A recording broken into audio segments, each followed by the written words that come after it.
York, Pennsylvania. Please make it loud for Josh Johnson!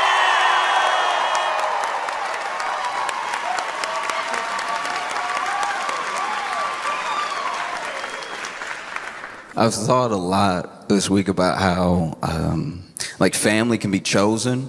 Like, you have your family, you have your family, your people you grow up with and everything. But along the way, you find people who you really connect with. You choose them, and they choose you, and everything.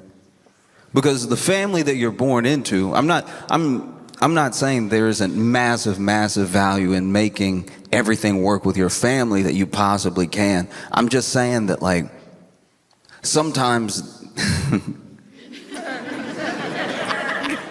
look, they're your first crack at, like, relationships. Do you know what I mean? Like with most people, especially with the big family, if you line them up together, you'd be like, all right, if y'all didn't already know each other, I'm not sure you'd be hanging out.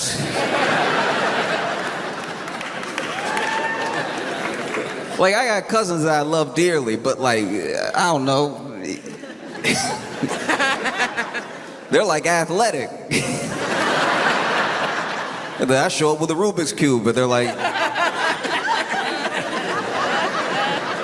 very cool, very cool. Now, you can tell somebody's not into what you're into when they talk to you all slow like that. When they're like, that's awesome, bud. That is fantastic. I like that you are into that.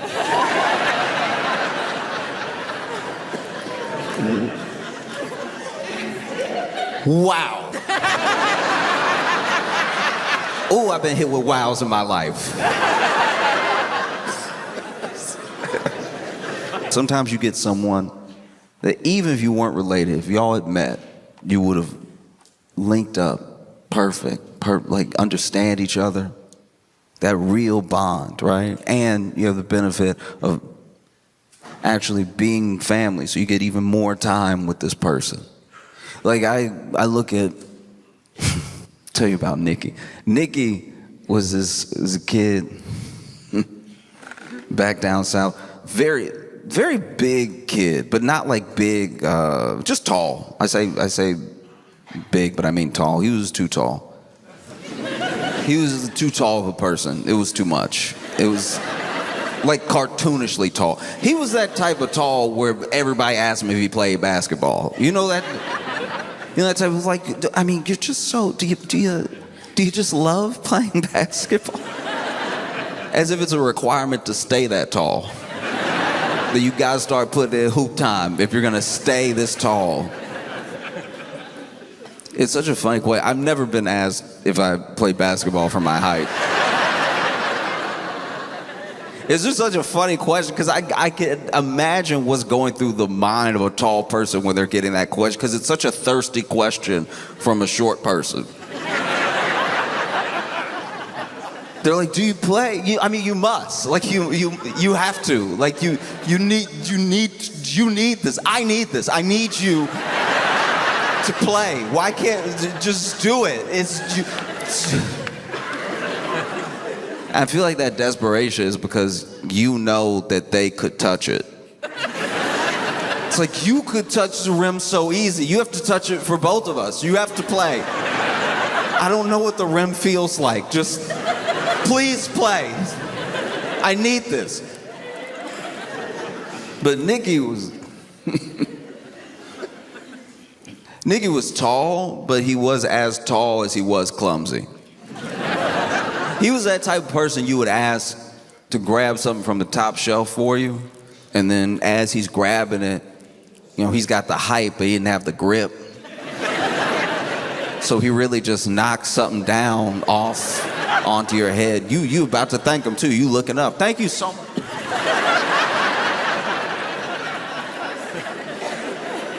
And so him playing basketball was a disaster. He was very clumsy. And it was insane to watch.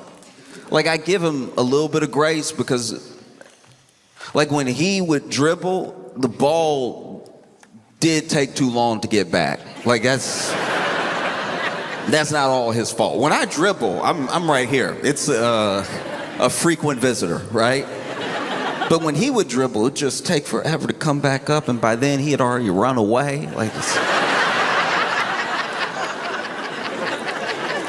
He could do that thing, though. He could do that thing where he could palm the ball.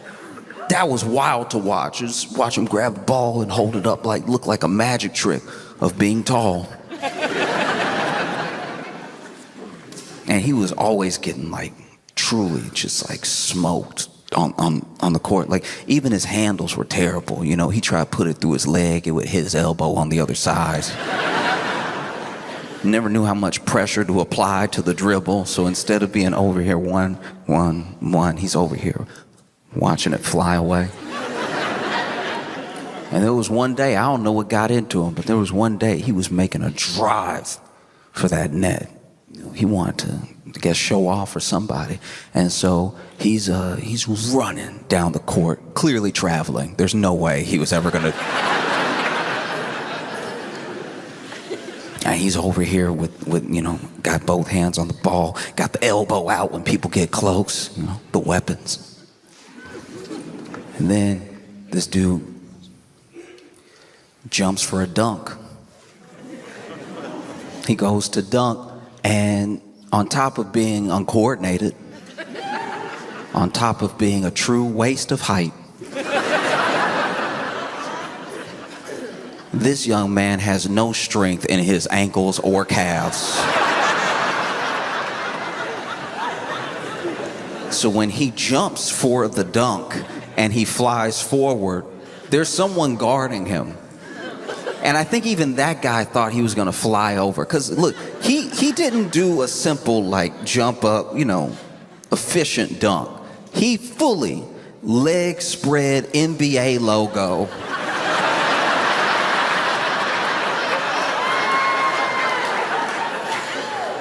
The problem is he's either pushed or made everybody else get out of the way up until this last person, this guy trying to finish just standing there, right? And because he got no air, because he jumped the height of his own shins,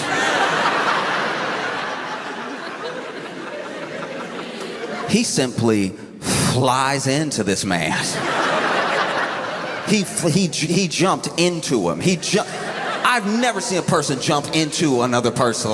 He jumped into him like he thought he would go through and it, like he thought he would be him. He jumped.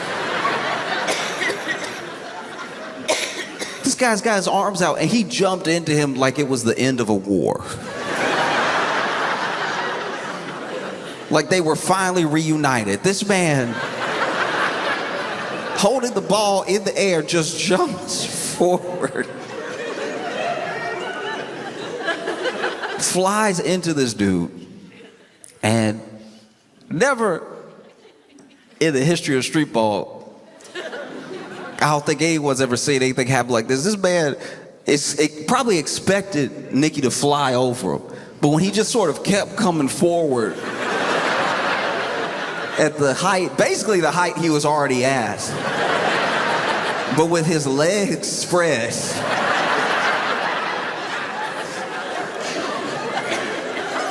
Never in the history of basketball on a public court has this happened. He flew in just trying to dunk, and then this man caught him.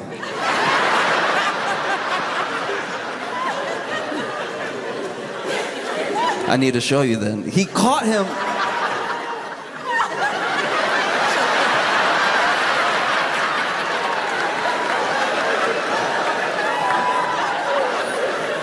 Caught him into his arms. Didn't fall backwards or anything, just straight up caught him because Nicky started jumping too far away, so he didn't have the momentum to knock somebody down. And then Nicky, this fool, still dunked.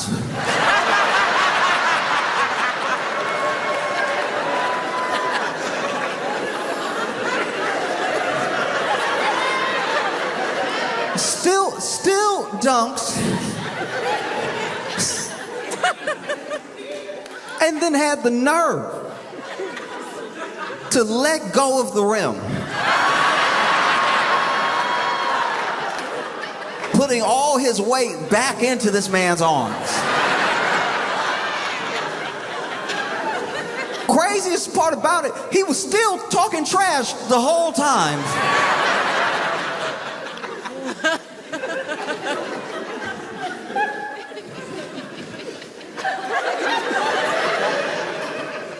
He's still being held midair, talking crazy to everybody on the court. This man is up here. That's right, this is my house. Y'all get out the kitchen because I'm cooking right now. Can't nobody touch me. Sir, someone is touching you right now.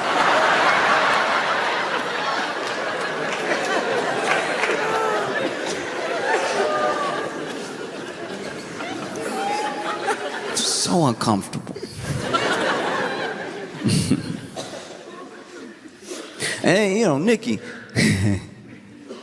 was tall. He wasn't big or anything, but he was big enough to recognize that he was bigger than the people around him. And so he was somebody who truly fit that stereotype of like gentle giant, like didn't want to hurt anybody, didn't want to mess with anybody. In fact, his need to be gentle actually made him pretty easy to bully. Kids that were way smaller than him would give him a hard time, you know? And there was, I'm sure, a bit of a fear taken up for himself because, you know, he didn't know what could happen. And so Nicky, very sweet, very easy to bully. You didn't have to worry about Nicky. You had to worry about his sister. His sister, first of all, his sister, not tall at all. Nicky got all the height in the family. But his sister would see somebody messing with Nicky, and she would come out of nowhere. Truly nowhere. There was this one time that this kid was pushing Nicky around, right? And then finally, Nicky had enough, and he pushed this other kid back, right? But then that kid, you know, when somebody's bigger than you, you figure they can take whatever. This kid runs back up, pushes him down as hard as he can. Nicky falls to the ground.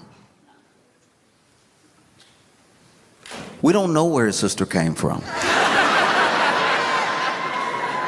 We don't know where she just came running. I need to be clear how, we didn't know where she came from because she didn't go to the same school.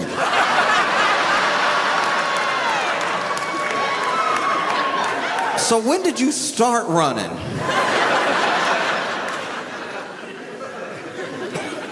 Running. Then jumps in the air. We all give credit for that Sparta kick to the movie 300. But I had seen it years before. She got a running start, it jumped up in the air, and then foot first walked up this kid. Remember the movie Crouching Tiger, Hidden Dragon, where they just sort of kick, and they never came down?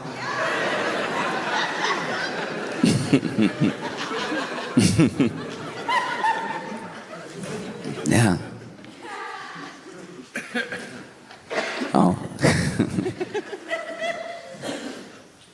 It is tough when you move out on your own for the first time and you're broke, but you're also young. Like, I had the benefit of being young and broke, so I didn't even realize how broke I was. I wasn't even aware it could not be like this.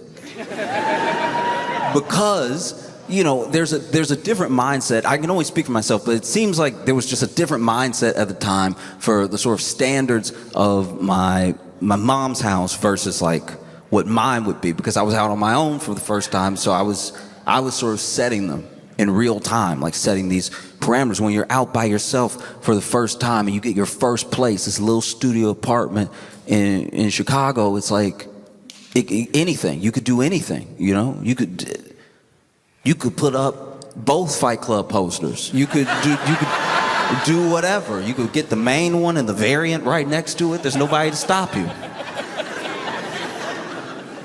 You know, I had Had an air mattress and everything.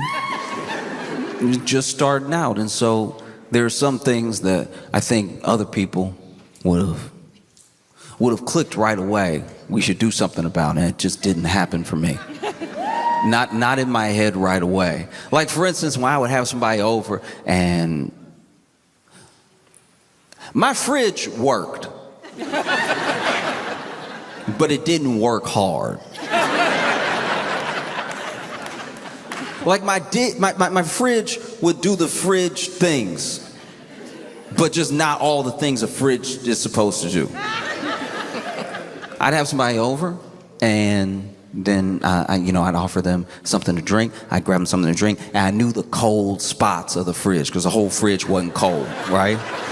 There were some, like the crisper was crispy. The crisper was perfect. Anything you really wanted to keep, you put in the crisper. But other stuff, you just had to be like, well, that's just a regular shelf. That's basically a cabinet shelf. And so I remember there was this one time that invited somebody over, poured them a drink, and then they asked for some ice, and I was like, okay. So my freezer doesn't make ice, like it doesn't. And what I meant was like my freezer didn't get cold. Like my freezer was actually hot. Like I don't know what coil was switched, but the top was hot. A regular fridge was fridge, but this over here was basically a microwave. And so I was like, oh yeah, it doesn't make ice in there. And and they were like, oh, okay, well do you have an ice tray? Let's just pour some water. Well, I don't mind waiting. And I was like, oh, you thought I meant I didn't have an ice maker. Okay, so what I'm saying is that like it won't exist in there. Like it's too hot. Like that's why I don't have anything but bread in there, because it's very warm. And they weren't being rude, but they just sort of said it, I guess, as they were thinking it. They were like, you can't afford ice? And when somebody points something out to you like that, it does remind you where you are when you can't afford just certain temperatures. That's a level of broke. That's a breakthrough of broke, to not be able to afford enough coal near you. And so when you're in a situation like that, just like when I was on my own and was sort of getting my bearings around being out in the world and what things I needed to fix first, because I still need a bed. I finally got a bed. And when I got that bed, okay, first of all, got the bed off Craigslist, so don't.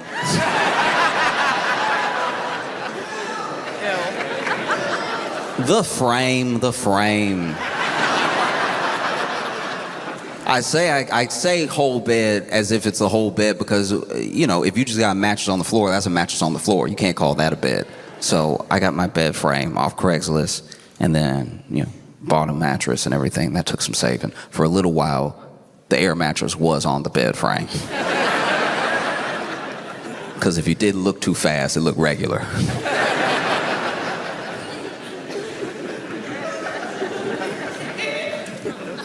But that bed frame, man, no wonder they were getting rid of it. Every time you sat down, you felt like you were hurting it. The entire time I had that bed frame, I'd be in my head thinking, like, why does my bed's back hurt so much?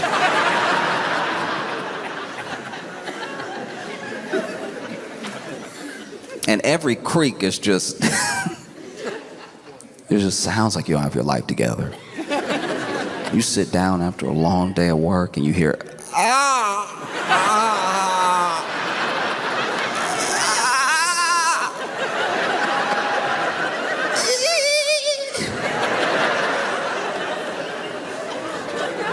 how am I gonna get any restful sleep with you complaining the entire night?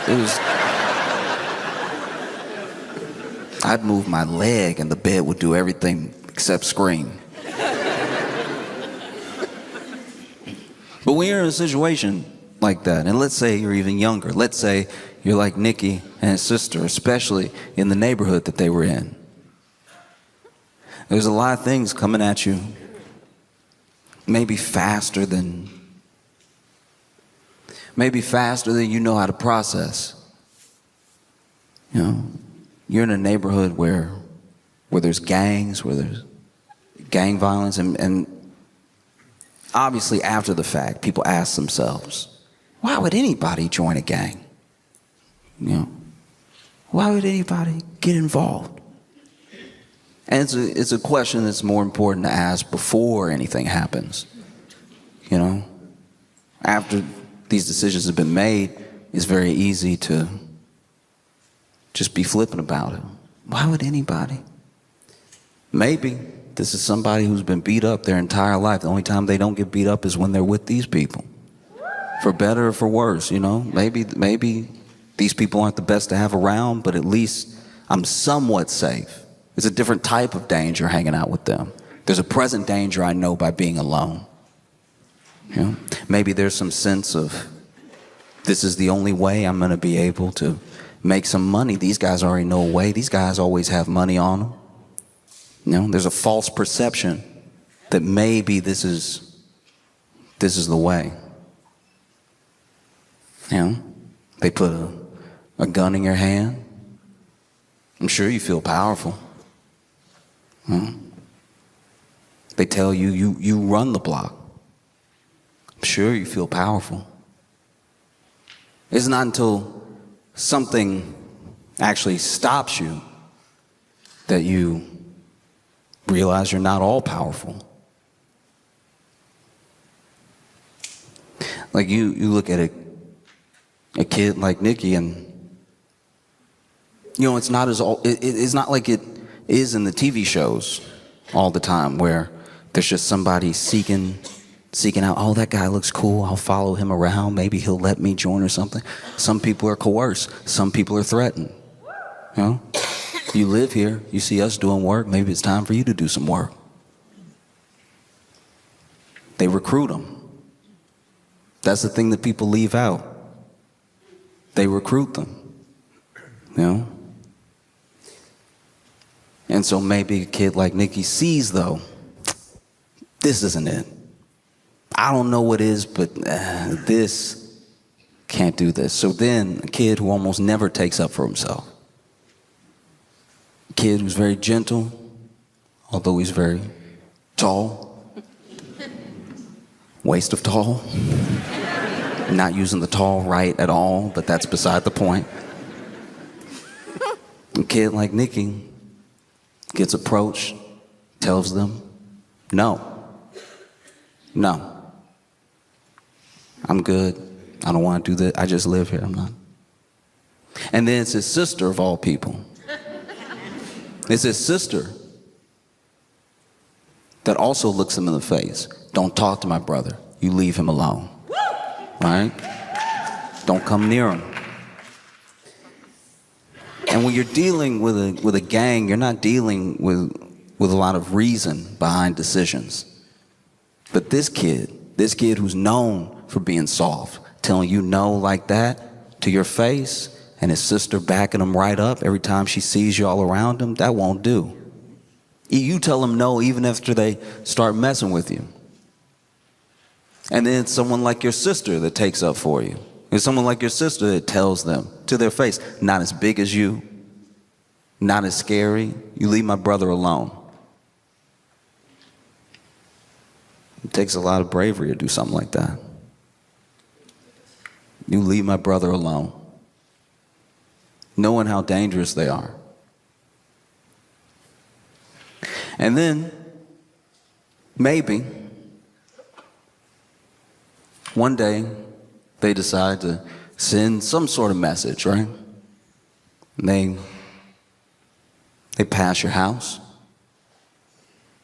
and they shoot at your house. But you're not home. Your sister's home, though. And those bullets that may have even been meant for you, whether they were meant to send a message or they were meant for you, they don't hit you. You're not there. They hit your sister. They took your sister. You see how a gang works? They'll take everything that they can as long as you let them. They'll do whatever they like as long as they feel like nobody can stop them. Amen. You know?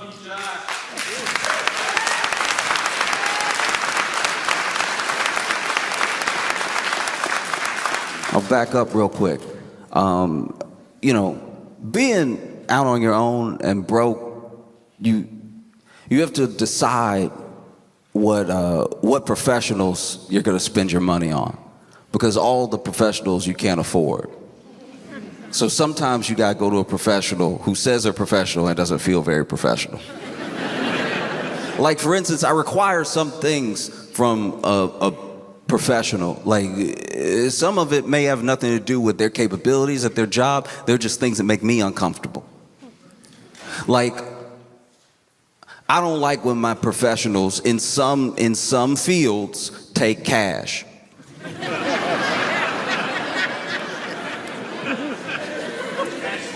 That makes me nervous. If you go to the doctor and you get done and they don't ask you about insurance or anything, they're like, all right, it's gonna be $250, so you can do 10s and 5s. I could break 100 if you need change. Some things you just want to have taken care of ahead of time so you can just enjoy the experience of being in the presence of a professional. I don't want my pilot to take cash.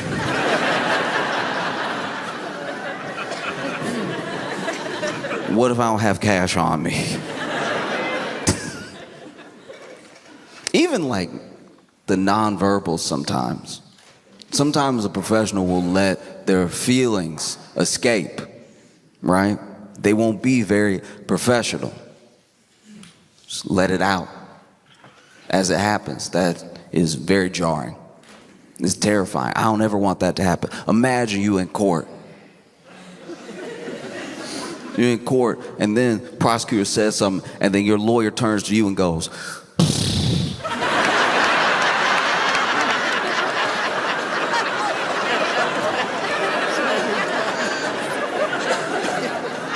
"What's wrong with you? Everybody heard that. You couldn't keep that in?"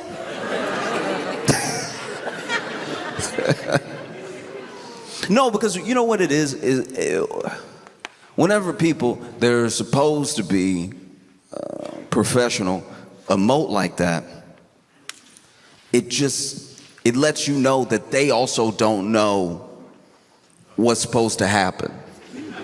Now we're living in chaos. Do you know what I mean? If the people who are supposed to know don't know, if the people who were supposed to act some sort of way don't know how to act that way, now we're in chaos. Like, now we're in chaos.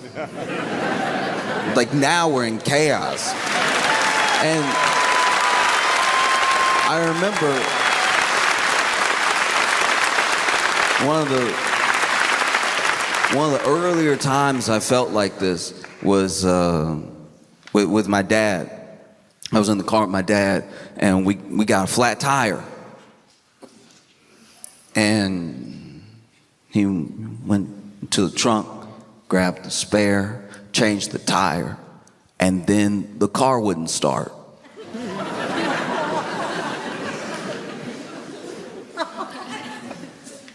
I'm not saying at 7 years old I knew how to change a tire. I was just confused why, after changing this tire, the car as a whole gave up. The car that was running before, and then you changed the tire. Here's the thing, I'm not a mechanic, not an engineer, but I look at tires like shoes. And if somebody's shoe fell off or wore down to the point they need another shoe, and then you gave them that shoe, And then they were like, oh, I don't walk anymore.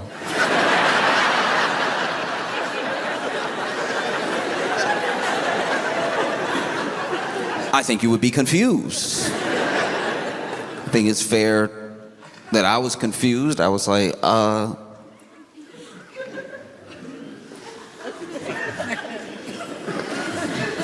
all the wheels good. Maybe try it again. He's over here. Nothing. You know. So then he had to go into a store, find a phone, because this is, you know, I'm like a 90s baby. I didn't have a cell phone for a long time. My dad didn't have a cell phone for a while. He had to go into a store and ask to use their phone to make a very embarrassing phone call. To call whoever he called to be like, yeah, I changed the tire.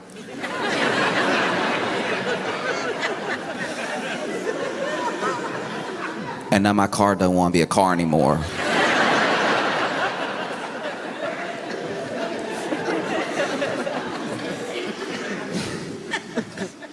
And I remember I asked him, like, what are we gonna do, Dad? And in a moment of honesty, because to be fair, your parents are your parents. They're not professionals. They should be allowed to be human, you know? But I asked him, what are you gonna do, Dad? And he was like, I don't know, son. And I know I was little, but even looking back, I had too strong of a reaction. I was like, you don't know!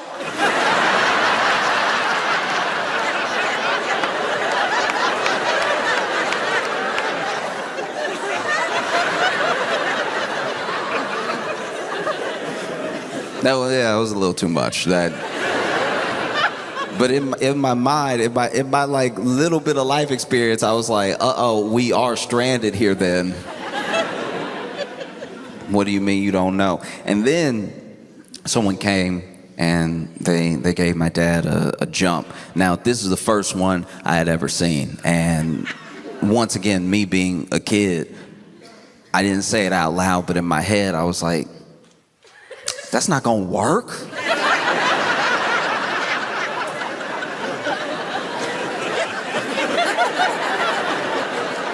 Y'all just doing stuff now. Like this. Oh, you're gonna put the wire in the wire and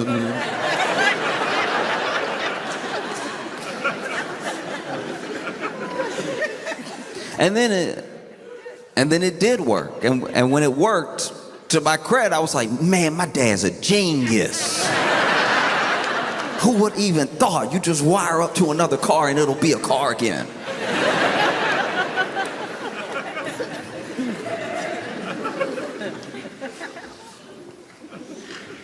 But yeah, that feels like where we are, where, do you know what I mean? Where there are people that are supposed to know, who even say that they know, but when they start telling you what they know, you realize they don't know anything. And that's very scary. That's terrifying. Sometimes I don't even know what press conference I'm watching and what it's about. I watched this, there was a press conference where there was a press conference where Marco Rubio wrote something down and slid it to Trump. And like, I don't know, man, I've never seen somebody so locked in to being evil and so checked out of life.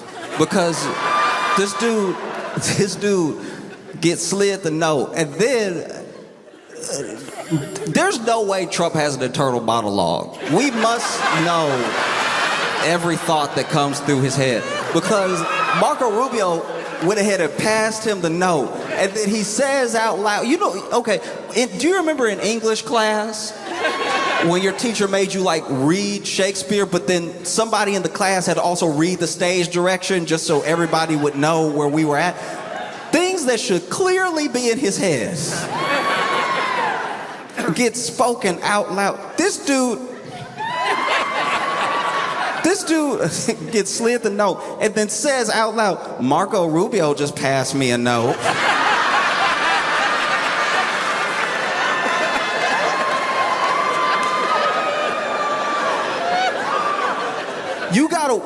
You gotta watch the video from the specific angle I'm talking about because it exists. I saw it when it happened, but the other angle that's like centered on Trump doesn't do it justice. There's an angle that's like to the right of Trump, there's a camera, and you see when Trump says Marco Rubio just passed me a note, you see Marco Rubio go,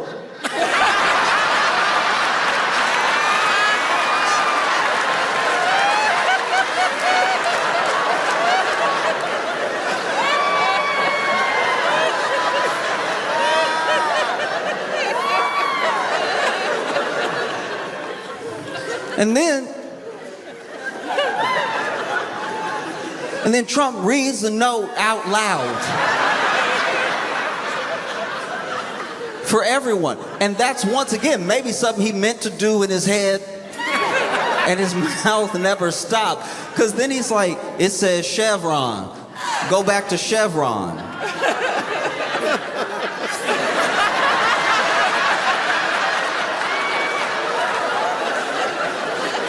He read the note out loud at a press conference, I'm assuming, where they're talking about oil, and doesn't seem to know what this note means. Go back to go back to Chevron. All right. I'm surprised he didn't just keep talking.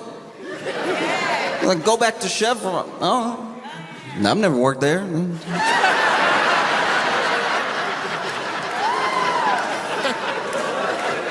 Interesting. Okay. Like he so clearly did everything that should have been in his head. I'm surprised this man didn't grab the note. Marco Rubio just passed me a note, bend arm. It says,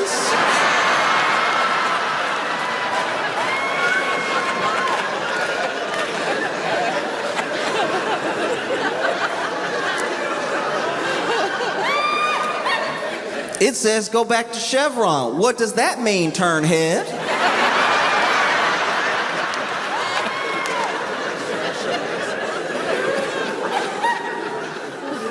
And look, I don't even know if this is the same press conference because this is a different clip.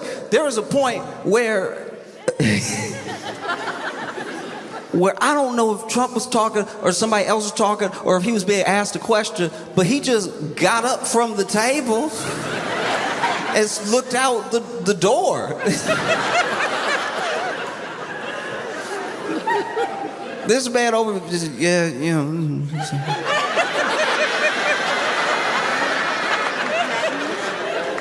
Wow.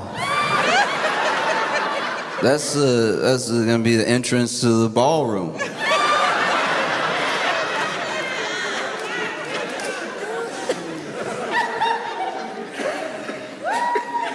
Sir, if you don't sit your Biden-built brain down, this is everything you said about Biden. Everything you're doing right now. Every ounce of it was supposed to be what Joe Biden was like. This man tried to bully Joe Biden the entire campaign with the fact that the auto pen, the auto pen, the famous auto pen, he doesn't know what's going on. Somebody else is running the White House. It's like, all right, look, for all of his faults, Biden was never passed a note.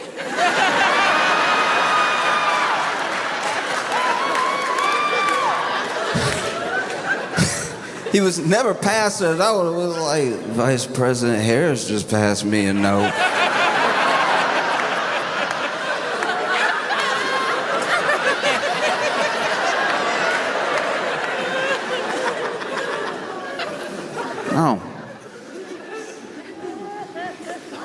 No, it's insanity.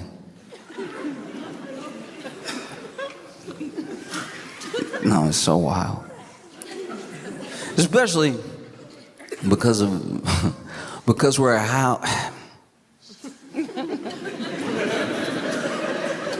It all just feels especially insane that how this dementia is affecting all of us.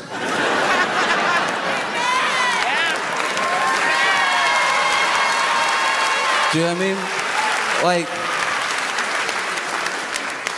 Like I've had people in my life that I love dearly have dementia, and it affected the family,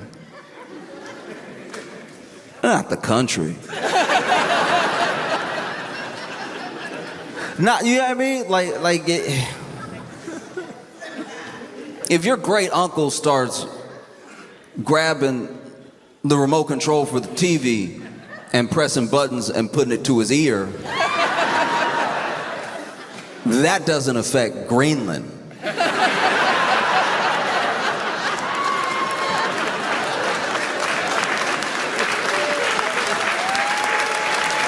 You know? It's just, I don't know. Sometimes you just want to get the message out. Thank God the internet, for now at least, is like viewable by people from other countries that aren't near, because they can see us also be like,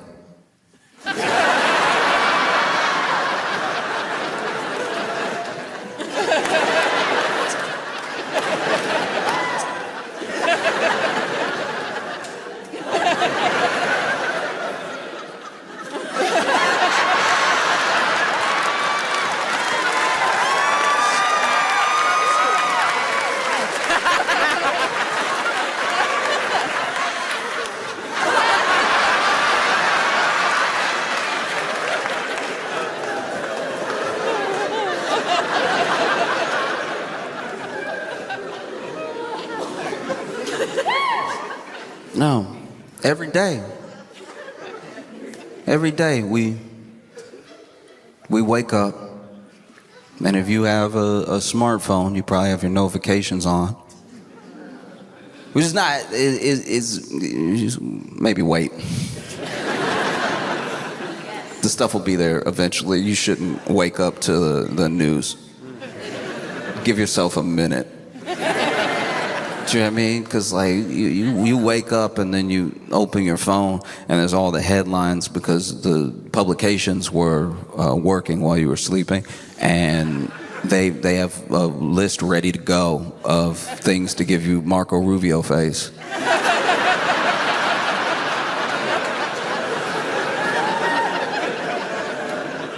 There's a big flaw we have now in that the news by headline is like in your phone. It just hits your phone like that. You gotta turn your notifications off sometimes just for the sake of your mind, because you know I was checking the time.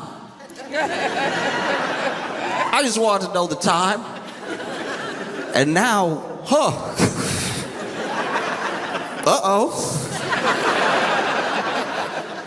Well, oh no, I was gonna travel. Looks like we're not friends with anybody anymore.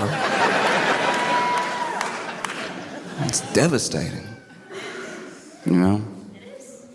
And then you see things like you see what happened in Minneapolis. Yeah. You see everything that happened, and it is it's sad and fascinating that no matter how many angles come out, no matter what people are watching, no one's really changing their position. And I think one of the main reasons is that there are many people that are trying to argue the legality, and everyone else is trying to argue the morality, you know?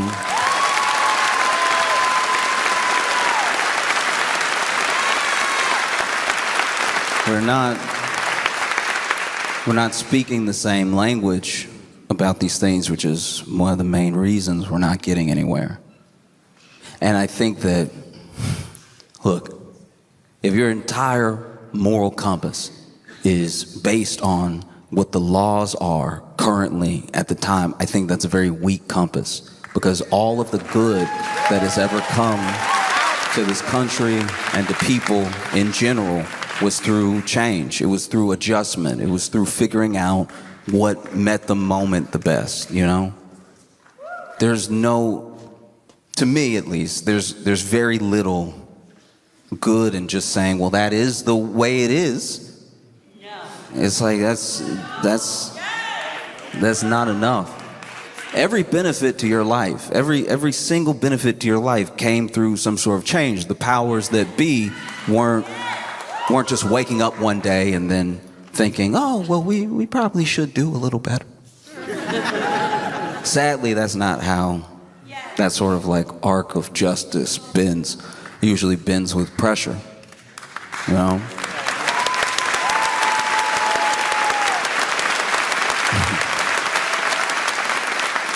Trust me when I tell you that J.D. Rockefeller or, you know, Carnegie, any of these robber barons, they weren't laid up at night figuring out how to start a union.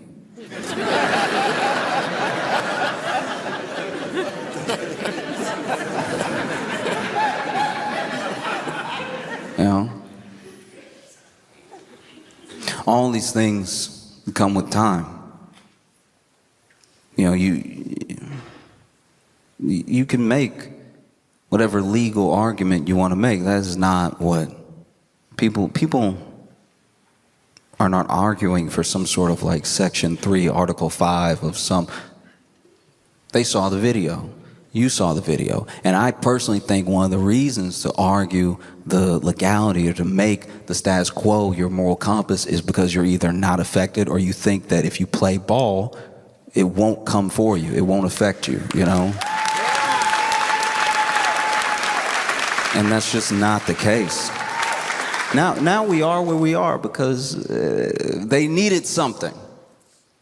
They passed this bill that is going to really devastate a lot of people. Yes. You know what I mean? They passed it a while ago and they're hoping you don't remember. In fact, they're looking for something. They need something new. It can't be the old stuff because they said they fixed all the old stuff, right? So they need something new. You know, they passed this bill that lets AI companies off the hook, that rolls back a bunch of environmental protections, that slashes your health care, and they need something new, which is why they landed on Somali daycare fraud. No, you know Somali daycare fraud, the most lucrative fraud of all time. It is the fraud that... It's honestly the fraud that the world turns on the axis of. It is the most prevalent fraud that has ever existed. If only Walter White had known about Somali daycare fraud,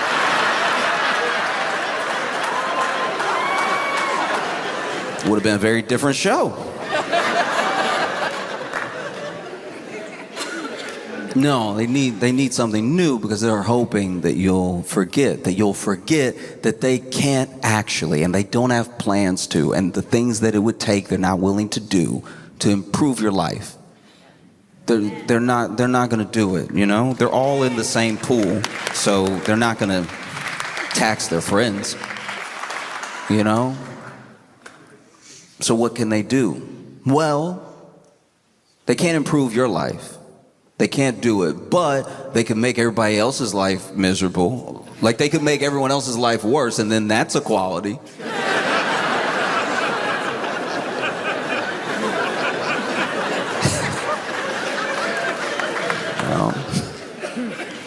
Yeah. It's like when you're it's like when you're dating somebody that sucks, and then they are like, yeah, but other people suck too. You'll sit them down and tell them everything that you feel like they are doing wrong in the relationship, and they're like, everybody does that though.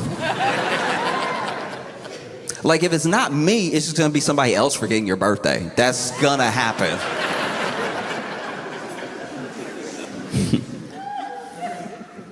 Because you see what happened, and you see how panicked they genuinely were. You know, they sent these guys out. I hate to burst anyone's bubble, but as a country, we are like broke. You know what I mean? We are like, because their bill also adds to the deficit. And we're very broke. And not the government, I should be clear. The people.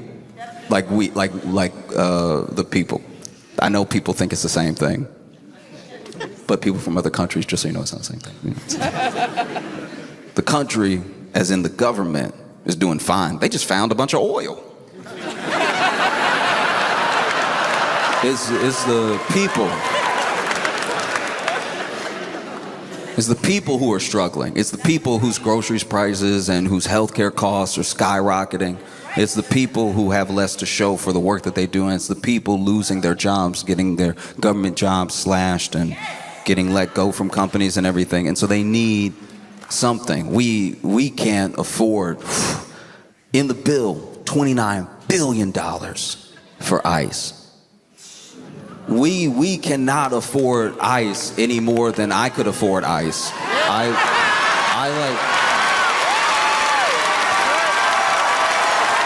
I can't believe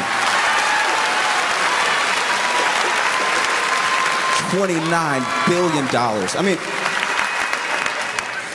but this is my thing, I guess, is that you watch something like what's happening in Minneapolis, because it's not just one instance, it's not just one thing, you know? Because the same day that Renee Good lost her life, a high school in Minneapolis was pretty much just attacked by ICE, like pepper spray. They pepper sprayed kids, you know? You look at what happened in Chicago. They pulled kids out.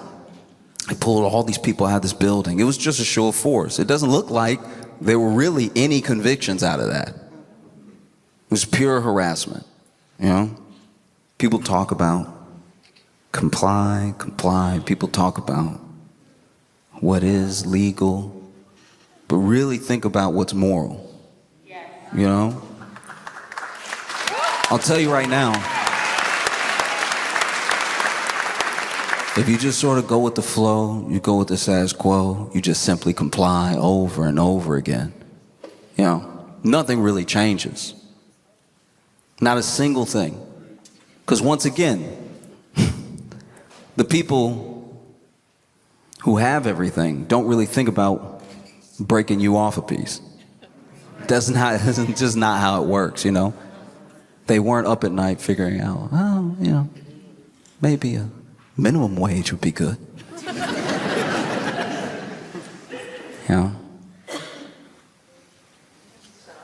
I'll tell you right now, if all you do is comply, if all you do is hope that things change or get better, but you go along with everything as it stands, it doesn't happen. If everyone that came before me had just complied, then I probably would have entered this theater, any theater, through a colored section. You know, every good thing you have in your life is a product of someone else's struggle. You know? You see everything that's happening. And it's not about what they say it's about. You know? People talk about coming over the right way, doing it the right way and everything. Meanwhile, the people that say that don't even actually know what the right way is. Not top to bottom. The people trying to do it know. But they don't even understand the significance of yanking people out of a hearing that's their immigration hearing that they showed up to do it the right way. You know, you're just jamming people up for the sake of doing it. Now, be clear here. It is not about Somali daycare fraud. Even the narrative building, even what happens next. Then the president makes a statement. There's no way he saw the video. And I'm not even saying that because I think that there's some like moral core to I'm saying that because what he said, he was like, this officer was run over. He's lucky to be alive. She ran right over him. I mean, he basically exploded. And he had the wherewithal to put himself back together again. Reconstitute his body. Amazing stuff. No, you see how they paint this person immediately. You know, they need their narrative more than anything, because if the narrative falls apart, then everything is exposed. And if it's all exposed, you start to blame who's worth blaming. It's never been more important to know all of your rights, to know all of them. And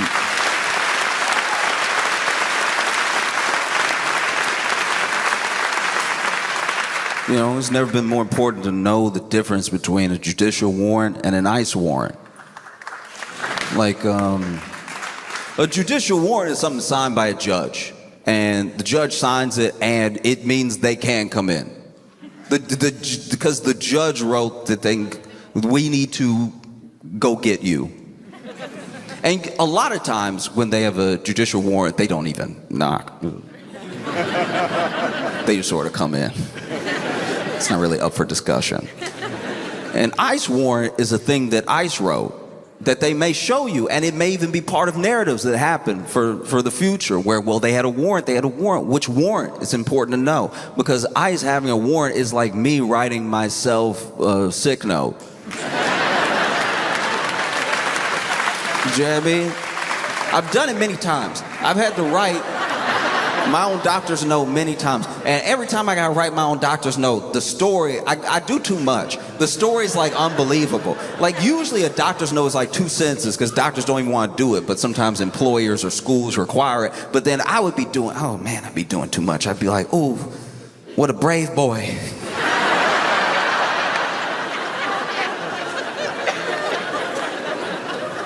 I can't believe he's making it through, you know? Don't just go easy on him. Applaud him for his courage.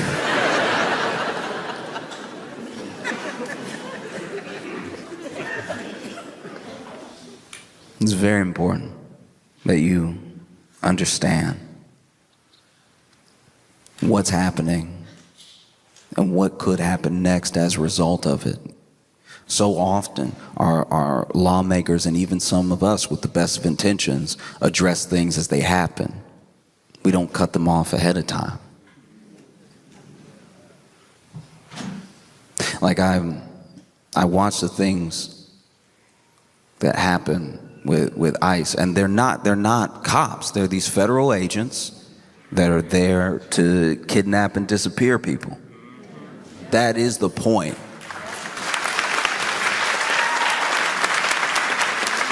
It's the entire reason that Renee Good isn't with us.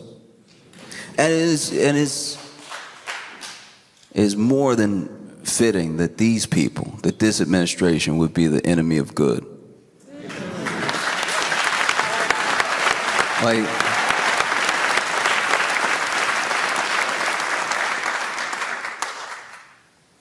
you're watching it happen. And there's a sort of like collective trauma around it. Because it's just happening over and over again. It happens every time that you watch it.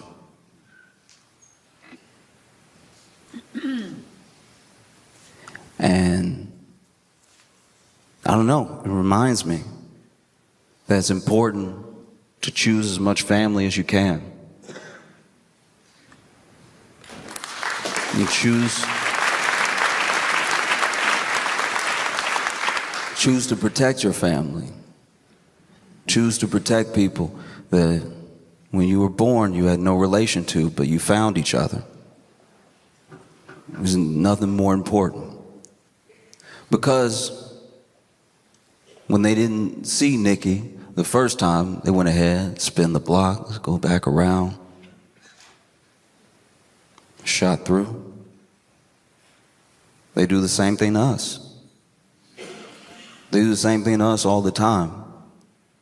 You know, several years removed, but not a mile away from where George Floyd died. And what happened then? We marched, we protested, we begged, worked as much as we could for some sort of change, and then several years later, they spin the block, right? They took, and they'll take as much as they can, take as much as you let them. And look, there are people, right? There are people who will never see your side of things. There are people who are not working for you. They work for whatever corporation funds them. They work for whatever lobbyist gives them the most money. But the people that you vote for, the people that you put in power, it is important now more than ever that you stay on their neck. You stay on them.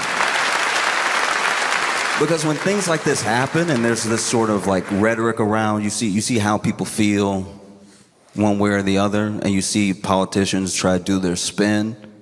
Obviously, there's a way that we expect everybody to fall, but it's important to remember that usually ICE funding is bipartisan.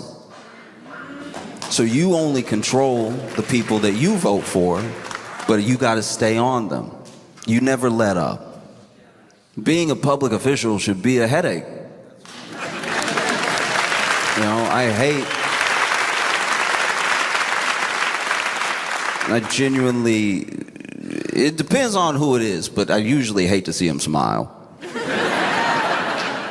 I'm like, why are you having a good day?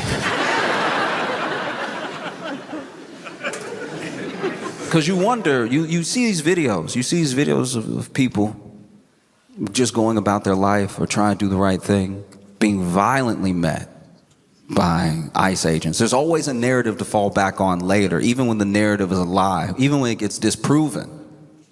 There's always some sort of narrative to fall back on. And it makes you wonder, why would anybody even join up? Why would anybody join this thing? And then you see, it's like, okay, economically tough times, signing bonus, maybe I've been picked on my entire life and now I get a gun, maybe. They tell me that I run this area, I can go wherever I want, I can do whatever I want, finally have some power, and you see what they do with it. You watch what happened. And it's important to remember that you can choose family. You know, you can choose the people that you stick your neck out for. You can choose the people that you protect that mean as much to you as your own life. You can choose people. And it's important to keep making those choices daily. The stronger you make those choices, the stronger the bond is, the less that they have. Because remember, it's not as if ICE is some sort of army or something. They actually have wildly low numbers. That's why they need the police to come back them up everywhere they go. That's why all it takes is being pelted with snowballs and they leave. It was snowballs. It was snowballs in Minnesota. Snowballs in Minnesota is basically the weather conditions. So that's.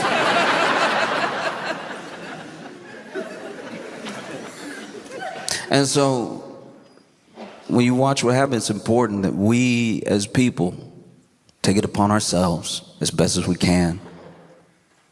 As much as we can sacrifice, because everybody can't take on the same amount of burden. I understand that, but as much as you can do, you do it and you make a better world. That's the way forward, you know?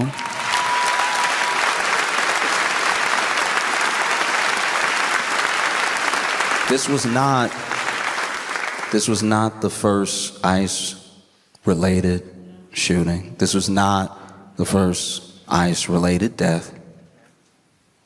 And it's not just going to go away. I think about those kids that are left behind now and how it's important that they be chosen as family to take them in. Because you watch that video, you watch everything that happened. You can watch people litigate all they want. But once again, you're talking about people who are arguing for the legality versus people who are arguing the morality, you know? They did what they did because they knew that they could. You know what I mean? And it's important that people left behind, like that child, those children, they become our responsibility. Because make no mistake, they took our sister.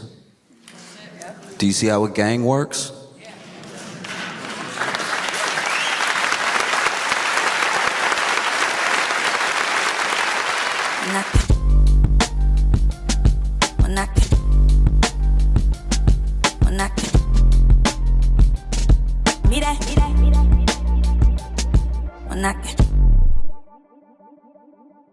Make it loud right now for my friend Josh Johnson!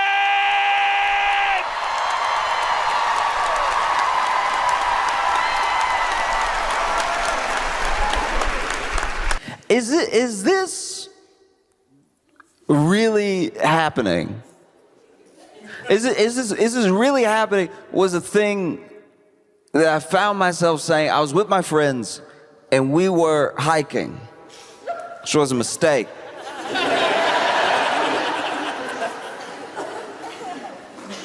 Hiking, I don't hike often. Even the first time I went hiking was a bit of a trick, because they said it was a walk. Which is technically not a lie, but it's not the walk I was anticipating. You can walk places. I could walk here. Hiking is going up nature steps for no reason. I'm not being a hater, by the way. If you like to hike, hike. Go take a hike.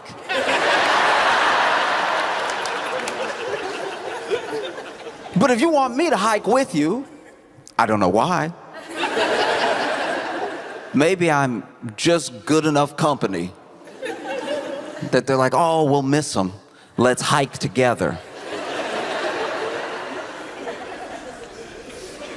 As soon as I'm walking up, we have a problem. I like a walk. I like to go on a walk. That's how they got me.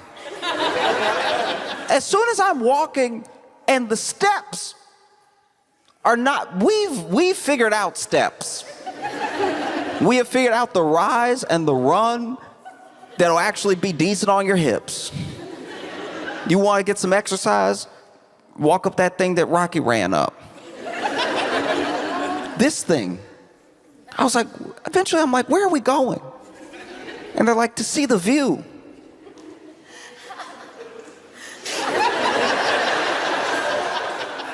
It's a beautiful day. We figure we go for a hike to see the beautiful view. And I'm like, oh, because you called it a walk. And then we hike. And we hike. I think about how the word hike got started. It's probably somebody going up for no reason. Seeing somebody coming down, because that's the other thing. Whenever you go hike, there'll be people who already hiked that you'll see on the way, and they'll give you hope. It's sick.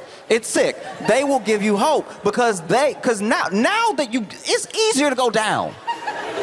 You can fall down. It's easy to go down. So then the people that hiked up already, they were already tall. They were already there. And then now they turn around, and when they see you, you'll ask a question, like I ask a question, because I'm not enjoying hiking. So then I'm like, how much further? And I hate the way I ask. It's not exactly a manly way to ask. I'm not even putting on any like tough face. I'm like, how much further? And then they're like, you're almost there, and it's beautiful.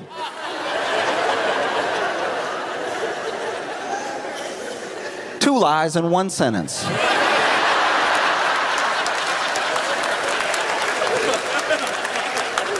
Two.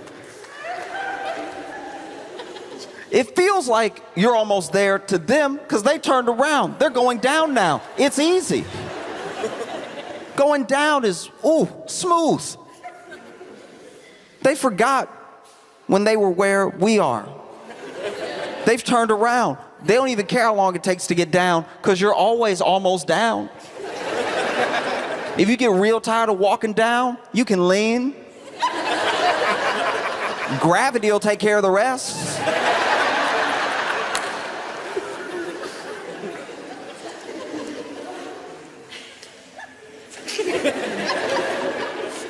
It's gonna be beautiful.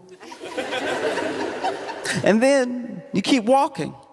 And then eventually you see another person. And you're like, huh, that's crazy.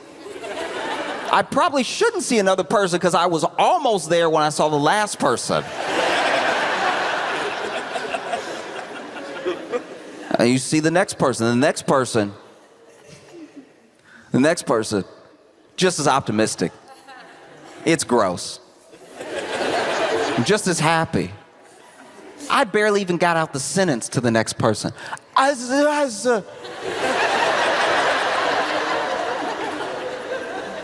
It's much further.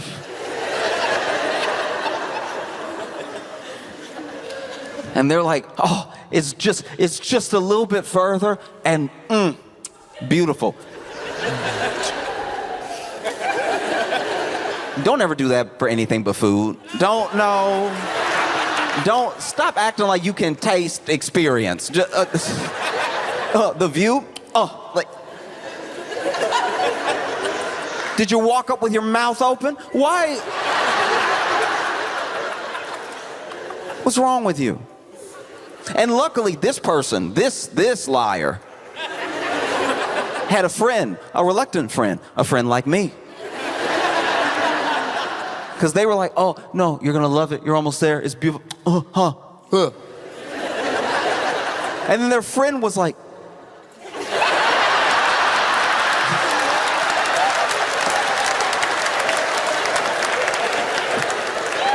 friends over here. Which is also crazy. I was like, why would they just telling us with their eyes? Like, clearly, I don't know. It felt like they were in a relationship. Or one of them was trying to be. Like, that was a weird get out signal. It was a weird, like. You know when somebody shakes their head and the jowls really go like.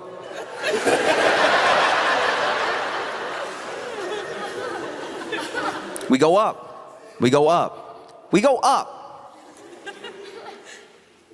And then I see another person.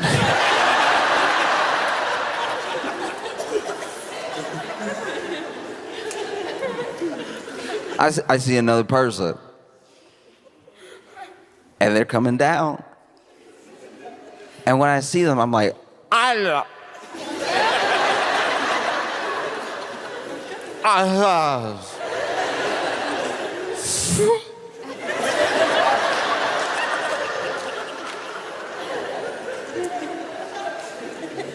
And who knows? Maybe it was like looking to them. Maybe we were having a very specific moment. Maybe they used to be like me because they somehow, genuinely, they somehow understood me. And they were like, it's right behind me. Kept walking down. And then we get up there and I see the view. That is cloudy.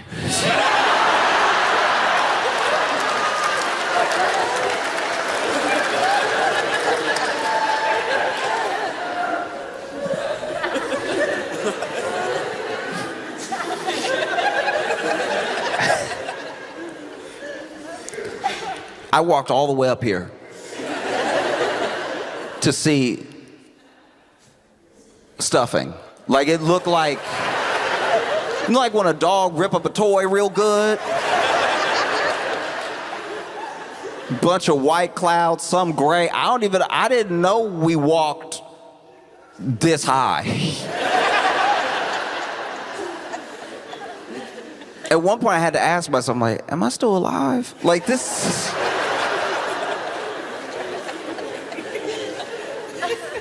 Is this happening? Is what was going through my head when I saw it coming at us. This turtle.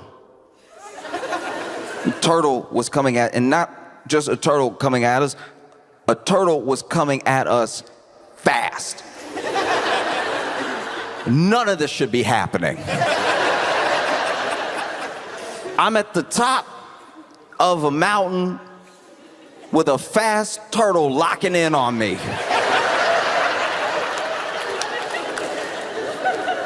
The turtle is coming so fast. And when I tell you fast, I don't mean fast for a turtle. I mean actually fast. I mean it like almost broke my brain. Fast. A turtle. And not like fast, like not like storybook fast, not like sloppy fast, which felt faster. It was really like flip, flip, flip, flip, flip, flip, flip, flip, flip, flip, flip, but at like warp speed. It's crazy. It was, guys, y'all, listen. I was losing my mind because it wasn't like, you know what I mean? It wasn't fast the way a roach can be fast. It was fast like a turtle put on fast forward. This turtle is over here coming directly at me.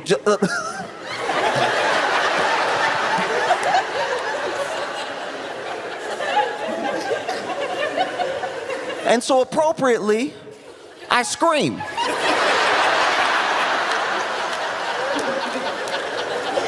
And this is what sucked about that day. I'm already out of breath from my walk up.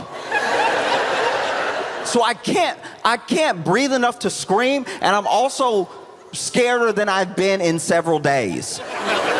Because a turtle is zooming at me fast. And so then I've got my phone in my hand, and this is the worst part. Okay, so I scream, but I scream with the phone in the hand. And when you, maybe this is like a man thing. Maybe this might sound insane to some of y'all. But as a man, when you scream and you're genuinely scared, you hope you don't have anything in your hands. Because the way your hands shake the thing in your hands betrays how scared you are. If I scream, but I don't have anything in my hands, I'm like, ah! That's life. I had my phone in my hand, so I had a visible representation of how terrified I was, because the phone is like, ah!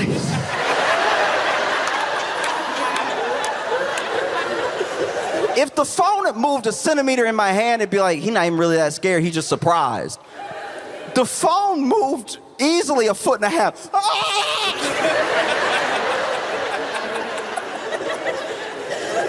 And then I seemed insane to my friends because I saw it first.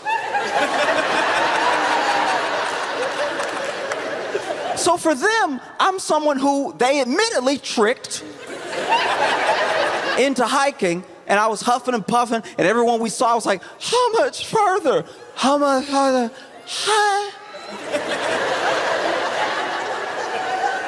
And now we're at the top, and they're mad too. All they see are clouds. We probably shouldn't have done this. There's plenty of places to exercise. And then they're looking out at this disappointing view, and they hear, ah!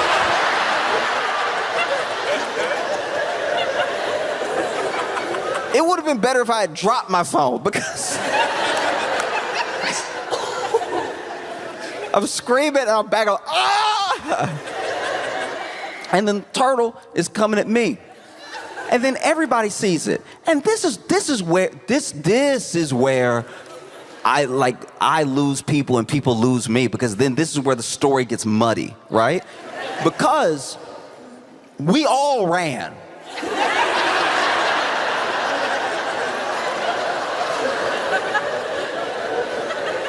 Everybody ran.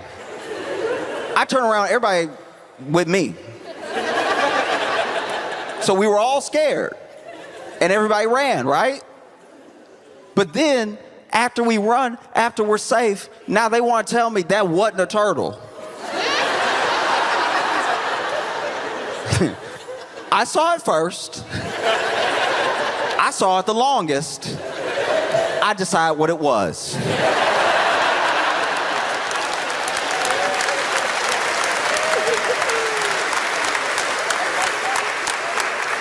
And I'm not even saying I decide what it was because I'm always right. I'm just saying I think I should get to decide what it is because I was staring at it the longest and it was coming right at me.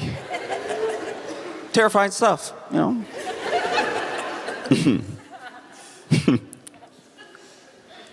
Do you, like, care? Do you, like, not about that. Do you, like, do you...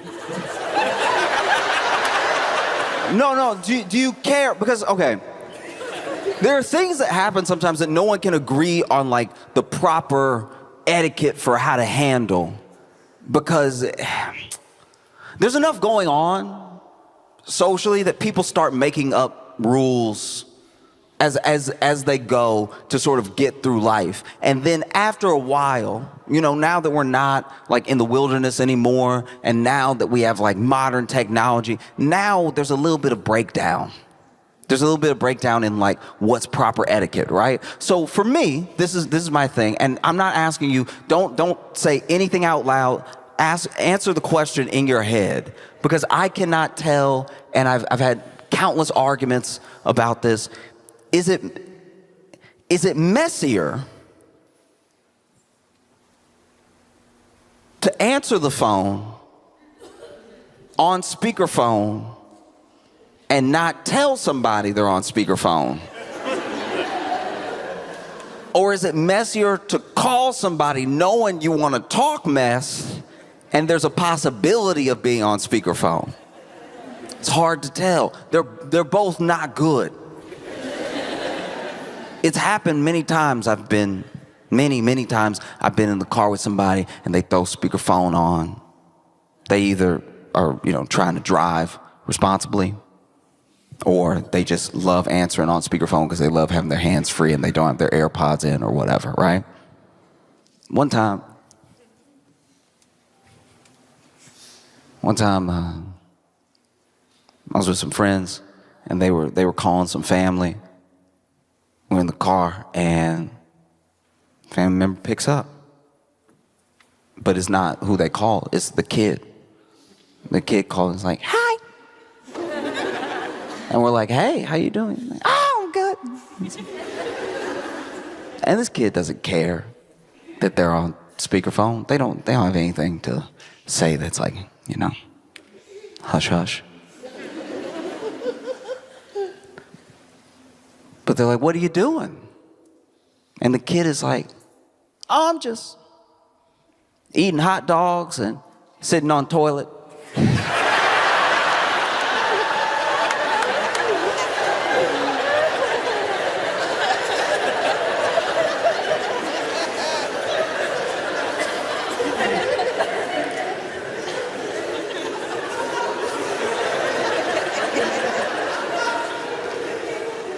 Okay.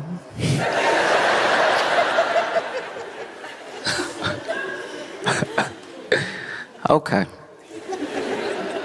Good talk, buddy.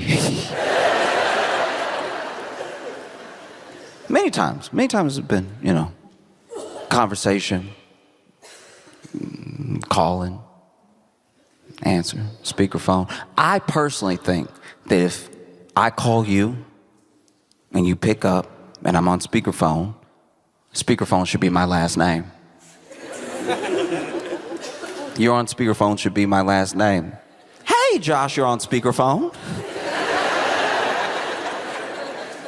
A simple warning. And I'm not even like messy like that, but still, what if something happens in real time? I should know when I'm in mixed company and when I'm in the company of the person that I called. I wasn't in the car for this one. But, okay.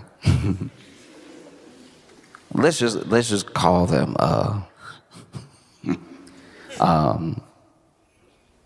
Mark and Sarah. Mark had been away on some business, and this was back in the day before like Uber. So you really needed somebody to pick you up from the airport if you didn't park your car at the airport beforehand. You know, you could call a taxi, but it'd be quite a while and everything, right? And so Sarah's mom picked up Mark at the airport, and they had schemed together to surprise Sarah with him being back in town early, because she was already supposed to have a little picnic with her mom, and it was just going to be one of those picnics where it's like the mom comes and she's like, who's that behind you? It's Mark. Oh, wow. Before YouTube, so it wouldn't have gone viral. And so then Sarah's mom, thinking it would be like a cute little thing to like tee up what they were about to do, calls Sarah just to be like, hey, how you doing? Oh, I'm good. I'm excited for our picnic. Oh, so am I. Have you talked to Mark today? No, I haven't talked to him today. Oh, okay. I was just wondering. I was just, a little primer for the surprise, right? And so she calls her, and she's on speakerphone, and Sarah picks up, and she's like, hey, how you doing? Oh, I'm good. I'm good. Excited for our picnic. Oh, so am I. Have you talked to Mark today? No, we haven't talked today. And honestly, it's probably important that we do, because I don't know.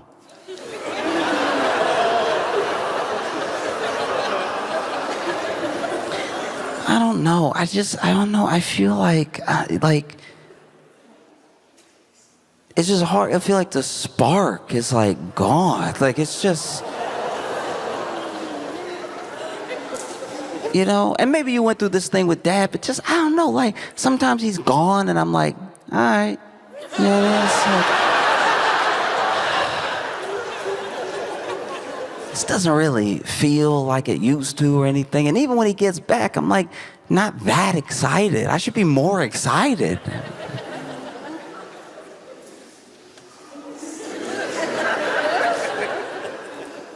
I don't know, like it's probably, we should probably get a divorce. Like if I've been feeling this way for so long. And Sarah's mom looks over at Mark like, ugh.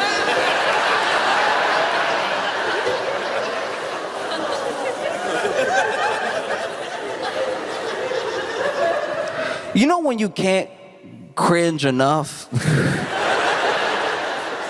I've never been driving for it, but like I imagine that steering wheel was going through it. She had to be gripping that thing.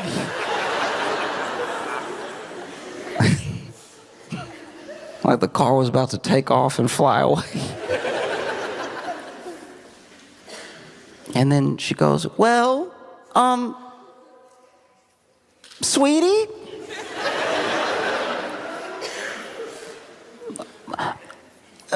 Mark's with me now. And Mark goes, hey, honey. Then she goes, oh.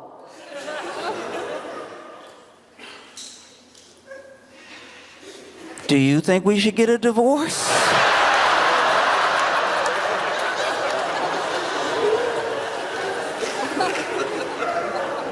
And it's like, do you even care that you're on speakerphone? Like,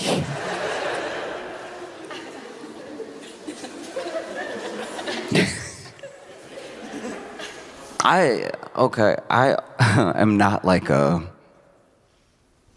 like a tough guy. Sometimes I've like wanted to be a tough guy before. Especially when I was like little, I wanted to be like, tough. I'd even try to break the rules sometimes. You know what I mean? I'd have a pen, and I'd walk right up to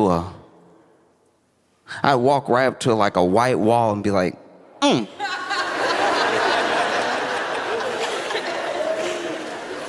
Vandalism. Deal with it. Like I wanted to like be bad, but I just didn't. I didn't have it. Even now, it's like it's never done a drug. I don't drink or anything. One time I was like, you know what? Why should I deprive myself? Everybody seems like they're having so much fun. You know what I'm gonna do? I'm gonna have a virgin margarita. I wonder what the flavor is. I've never had margarita flavor before. And so I had a virgin margarita. Turns out, way too sweet. Like, ridiculously sweet. I used to be a bar back where I served people virgin margaritas. No wonder they got so drunk. These are delicious. I didn't have any alcohol, but I was like, I think I'll have another. I think I'll have another. I think I'll have another. To the point where I did get sick.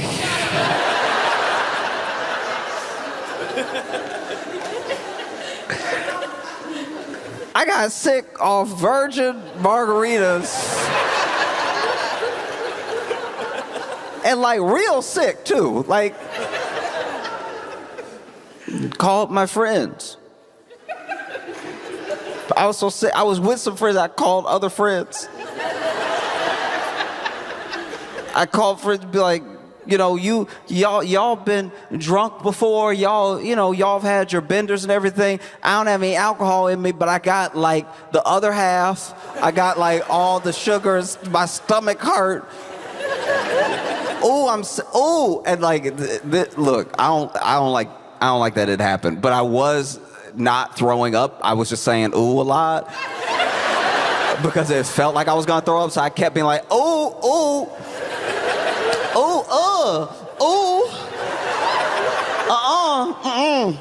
Because then you know when you think you're about to throw up, so you start arguing with yourself, where you're like, no.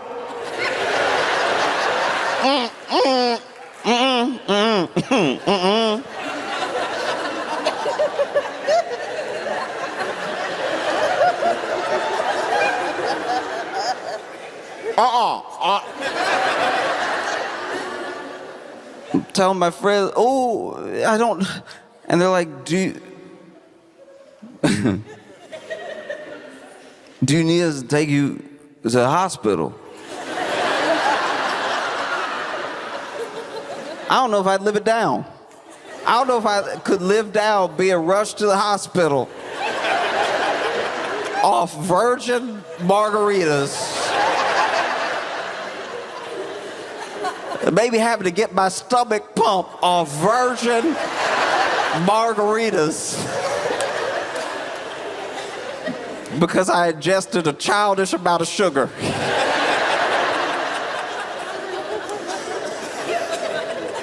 But they were like, I called my friend, and they were like, do you need us to take you to the hospital? I was like, who is us? And they were like, oh, I'm sorry, you're on speakerphone.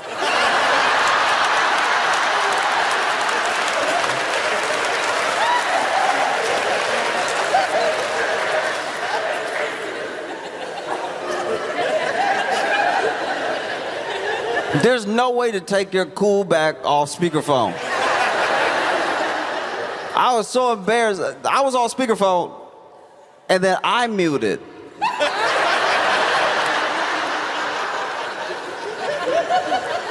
I don't know what I was thinking. I was drunk off virgin margaritas.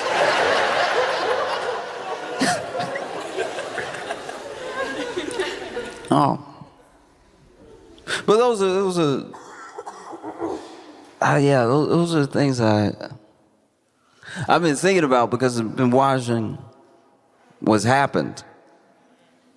You know, whether you like Jimmy Kimmel or not, whether you watch the show, whether you care about his show or him, or like, oh, it's television. I've heard all the excuses. The excuses came quick. The excuses came quick because this is unprecedented. And when things are unprecedented, you wonder should you do something? And you don't have to do anything if there's an excuse. You don't have to do anything if it's okay. I've heard people, oh, well, I'm sure they were losing money anyway. No. Oh, well, you know, I don't really like what he said. What'd he say? Oh, no, you know, this thing was a long time coming because of how he's been acting. How has he been acting? Help me understand. Because the thing about free speech, especially like free speech warriors, you always have to be careful. Who actually cares about everybody's speech? Who's an actual absolutist, and who's just trying to like get in? Who's just trying to sneak in? You know? Because there are some people who have some heinous things to say, and they want to be able to say those things, and they use free speech as their anchor. That's their end. They wedge themselves in that way. But then, when it's their turn to talk, what they actually want is for other people to not be able to talk. That's what they've wanted for a long time.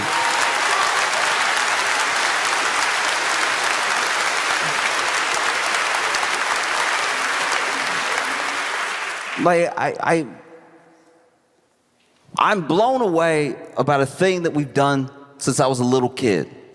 When I was a little kid, it was explained to me that we had all these sorts of rights, and that these rights were fought for, and that these rights were things that we had that other people didn't have. There are other people in other countries that weren't as fortunate to have the rights that we have, right? And there's always been something that bothered me about that sentiment, about that idea. Because your freedom, your freedom it's yours because it's yours. Nobody can give it to you.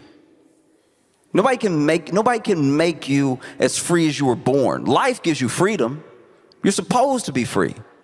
You're supposed to be able to say the things that you think. You're supposed to be able to express yourself. Government can't give you freedom. It can definitely try to take things away, but even within what it tries to take away, it can't really take it away because the freedom wasn't given to you by the government to take away. Government can, you could buy a house at auction. Let's say somebody fell behind on their property taxes, so now their property's up for auction. You buy it, then you fall behind on those same property taxes. Government takes it away. It was never really yours. Freedom doesn't work that way. And so we walk around and we talk about how we have all these freedoms. These are our freedoms, and they're not from a government. These are God-given things. These are things that you were born with. These are things that nobody can take away. Even if they try.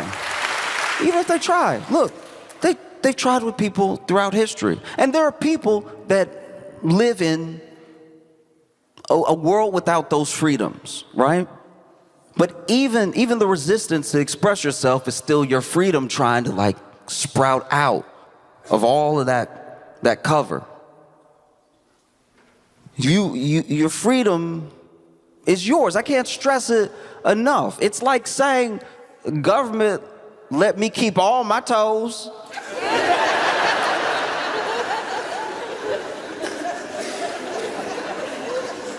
Well, the government can only try to take away toes. They don't really hand out toes. It feels like you're giving the government an awful lot of credit. It's your freedom. It was given to you by something that outlasts all of this stuff. You know what I mean? And it can't really be taken away. You can be manipulated, and you can be scared.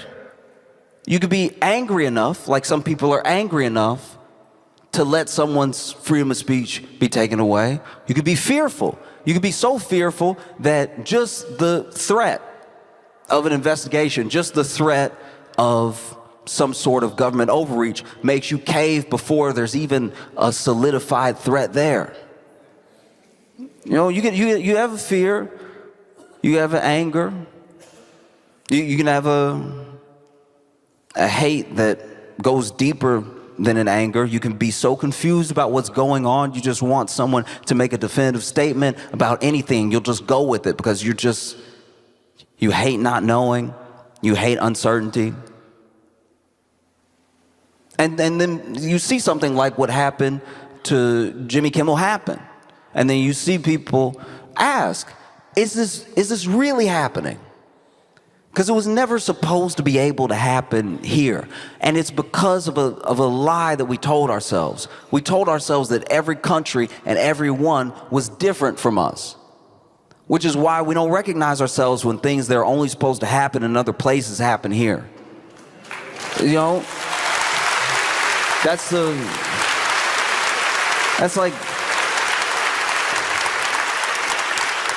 low-key the American way. The American way is to be like, well, look, of course it would happen there. It's because they're not over here.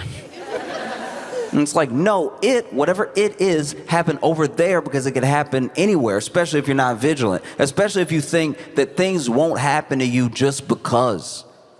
There is no more just because. Is this really happening? Yes, it's happening. As wild as it may seem, as surreal as it is, you know, it's coming, and it's coming fast, like a turtle that shouldn't be on a mountain.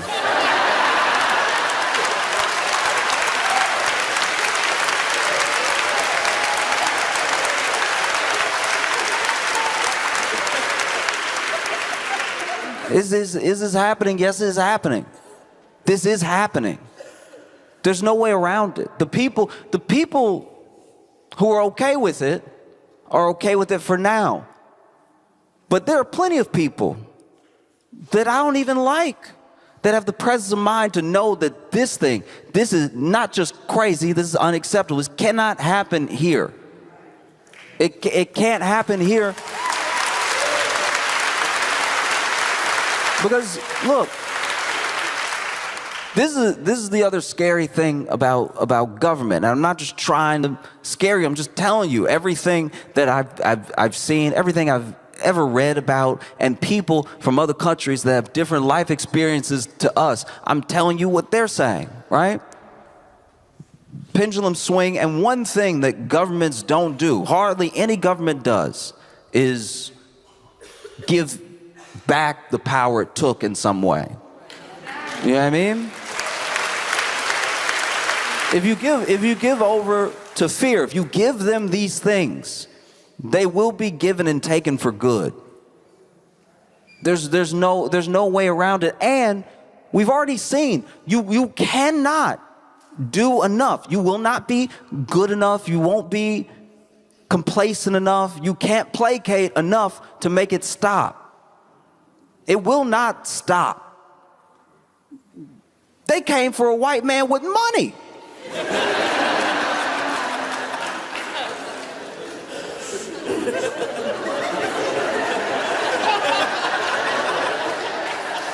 Do you know how nervous that makes a black guy?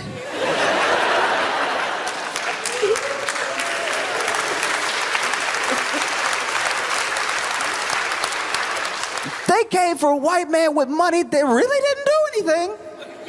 And when I say really didn't do anything, people can go back and forth about trying to cherry pick or like the phrase of a thing, or here's what I thought he said when he said whatever. That does not matter. That actually gets us into a conversation we shouldn't even be in, because it shouldn't even be on the table, all right?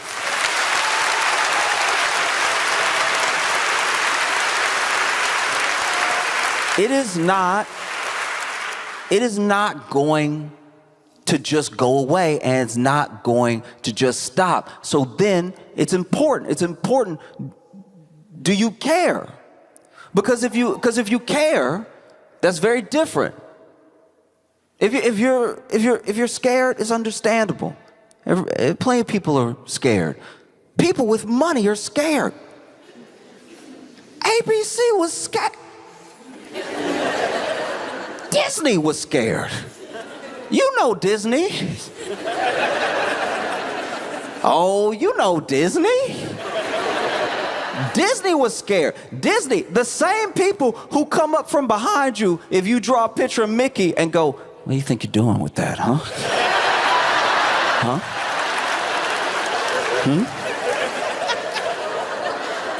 We'll change the fair use laws and we'll make this illegal. Those people were scared. Being scared is human. But not doing anything is a choice, and not making your voices heard, and not you don't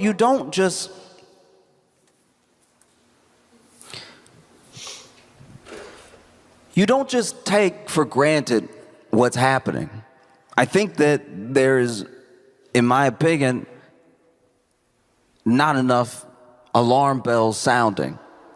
You know what I mean? Because we all saw it, but it's like in a hush, in a whisper, and I'm wondering why that is, because this man still loses in court. Just today, a judge threw out some $15 billion defamation lawsuit against the New York Times. When these things go to court, they don't not just win, they don't prevail, they don't proceed, because under the law, they are illegal, you know? And any sort of strong arming by the government should really, really, really sound the alarms for any citizen. Pendulums swing. Governments do not give back power that they've taken. 9/11 was a long time ago. When did we get our privacy back? You know what I mean? So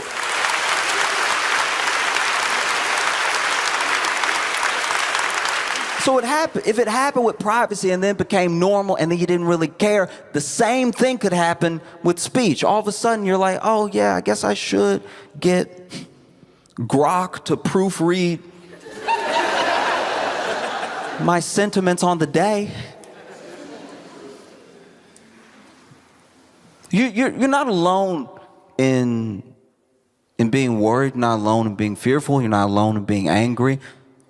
The thing about not being alone is that you just have to find the other people. You have to find the other people who feel the way that you feel, and you have to stay in communion with them as strong as you can. Because it's the other people who feel the way you feel that will stop you from feeling crazy. And it is the only thing.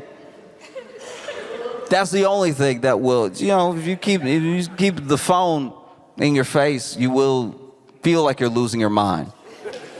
Because it's all happening so fast, all happening all the time.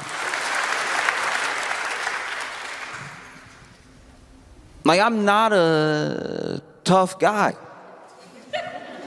I'm not. I almost die off virgin margaritas. And I screamed. I screamed. And I ran from a turtle.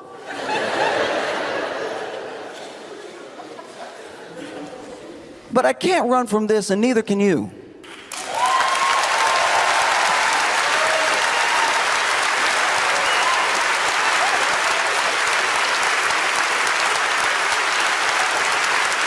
I love you all, and we have each other, okay? Thank you all so much. Thanks for coming out.